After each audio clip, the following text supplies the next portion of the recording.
গোপালগঞ্জের কাশিয়ানীতে হয়ে গেল ঐতিহ্যবাহী ঘোড়া দৌড় প্রতিযোগিতা। উপভোগ করতে জড়ো হন নানা বয়সী মানুষ। দর্শক, চলুন দেখে আসি সেই আয়োজনের কিছু অংশ।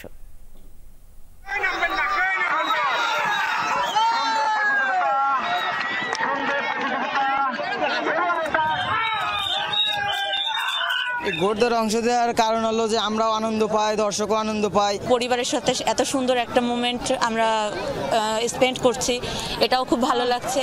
এবং এর মাধ্যমে কিন্তু শেষ হবে আজকের এই প্রতিযোগিতা।